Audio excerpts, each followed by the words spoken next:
تعرف ان في شخص قدر يتعلم لغة كاملة قراءة وكتابة وتحدث في 15 يوم بس؟ مش بس كده، ده اتقنها لدرجة انه بقى المترجم المعتمد والمسؤول عن مراسلات الدولة بالكامل. دي قصة حقيقية حصلت من اكتر من 1400 سنة مع الصحابي الجليل زيد بن ثابت رضي الله عنه. السؤال اللي انا سألته لنفسي هنا لما عرفت القصة دي هو ازاي شاب صغير يعمل معاهد اللغات الحديثة بمدرسينها واساليبها بيعجزوا ان هم يحققوه. والاجابه ببساطه هي ان الصحابه كان عندهم عقليه ومنهجيه مختلفه تماما في التعلم.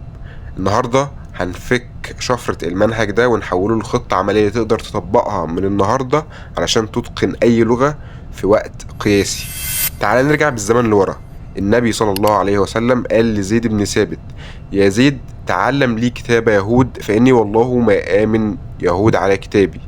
الرسالة كانت واضحة وصريحة، في هدف محدد وفي حاجة كبيرة للشيء ده وفي مسؤولية.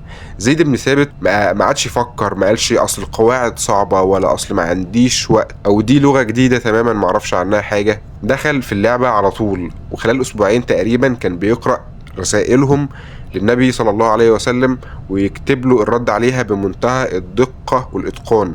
لو حللنا اللي عمله زيد بن ثابت هنلاقي إن السر بيكمن في 4 مبادئ أساسية، هي نفس المبادئ اللي علم النفس العصبي بيأكدها النهاردة. المبدأ الأول: التعلم القائم على الحاجة الحقيقية. الصحابة ما كانوش بيتعلموا حاجة لمجرد إن هم يملوا مساحة، ان هم يخزنوا معلومات، ان هم يحفظوا خلاص، او للرفاهية حتى. لا، كان في هدف واضح ومباشر. اغلبنا لما يجي يتعلم انجليزي او الماني مثلا بيبدا ان هو يحفظ كلمات عشوائيه وقواعد معقده مش هيستخدمها ابدا في حياته اليوميه. الصح في منهج زيد انك تحدد احتياجك الاول. هل انت عايز تتعلم علشان شغل ولا عشان سفر ولا علشان تقرا في مجال معين؟ ابدا باللي بتحتاجه فورا وسيب الباقي لوقته. المبدأ التاني: التركيز المكثف والانغماس التام. زيد بن ثابت محطش اللغة كشيء بيعمله نص ساعة بس في اليوم لما يكون فاضي. ال15 يوم اللي أتقن فيهم اللغة كان في حالة تركيز كاملة. لو عايز تتقن أي لغة بسرعة لازم تعمل لنفسك بيئة أنت منغمس فيها جوه اللغة دي، يعني إنك تغير لغة تليفونك والكيبورد، إنك تسمع بودكاست باللغة دي وأنت في وقت فراغك مثلا أو أنت ماشي، إنك تتفرج على فيديوهات في مجالك باللغة اللي انت بتتعلمها او في حاجة انت مهتم باللغة اللي انت بتتعلمها، فتخلي عقلك يحس ان اللغة دي بقت مسألة بقاء مش مجرد رفاهية. المبدأ الثالث هو التطبيق المباشر بدون خوف من الخطأ. زيد ملقاش وقت ان هو يقعد يتكلم او يحفظ في قواعد لمدة 3 شهور مثلا قبل ما يكتب اول رسالة هو محتاجها. هو بدأ يقرأ ويكتب فورا. من اكبر الاخطاء اللي بتعطلنا هي عقدة المثالية.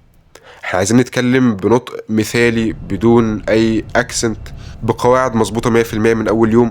والحقيقة هي ان اللغة مهارة عاملة زي اي رياضة، عاملة زي السباحة مثلا. عمرك ما هتتعلمها وانت واقف على الشط او وانت بتقرأ كتاب عن السباحة. لازم تنزل مية وتغلط وتصحح لنفسك. المبدأ الرابع هو النية وقوة الدافع الداخلي. لما يكون الدافع قوي وفي نية حقيقية انك تتطور وتنفع نفسك واللي حواليك، فعقلك بيستوعب ان المعلومات دي مهمة بأكبر قدر فبيحفظها أسرع. بيستوعب المعلومات بسرعة أكبر من لما تكون بتتعلم تحت ضغط أو بملل أو وانت شايف ان الموضوع عادي. وعلشان نحول المنهج ده لخطة عملية تمشي عليها من النهاردة، فانت هتقسم رحلتك على 3 أسابيع في البداية. الأسبوع الأول هو أسبوع ال 300 كلمة. الدراسات بتثبت ان اهم 300 كلمة في اي لغة بيشكلوا اكتر من 65% من الكلام اليومي في اللغة دي. فانا عايزك تسيبك من الكلمات المعقدة وتركز على الافعال والضمائر والكلمات الاكثر استخداما. الاسبوع الثاني هو التحدث والممارسة الحية. استخدم الابليكيشنز والتكنولوجيا اللي موجوده دلوقتي والمتاحه، واستخدم مثلا ادوات الذكاء الاصطناعي في انك تخش على ابليكيشنز تبادل لغوي او انك تمارس اللغه بشكل يومي 15 دقيقه على الاقل كل يوم حتى لو بتغلط. المهم لسانك يتعود على مخارج الحروف. الاسبوع الثالث هو المحاكاه والتعبير.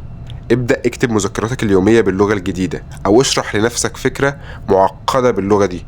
لما تحتار في كلمة معينة دور عليها واستخدمها على طول في ساعتها.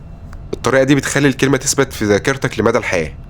في النهاية عايز أقول إن اللغة عمرها ما كانت مادة دراسية بنحفظها علشان نعدي في الامتحان. زيد بن ثابت أثبت إن العقل البشري لما بيتحط في ظروف فيها تركيز وهدف واضح بيقدر يعمل معجزات في أيام معدودة. لو عايز تعرف إزاي تركز في شيء واحد بتركيز خارق فانا عايزك تتفرج على الفيديو اللي انا عملته اللي بيتكلم عن الفلو ستيت وحالة التركيز الفائقة. لو شايف ان الفيديو ده كان مفيد ليك فارجوك اعمل لايك وسبسكرايب واستنى الفيديوهات اللي جاية. شكرا ليك وشوفك الفيديو الجاي.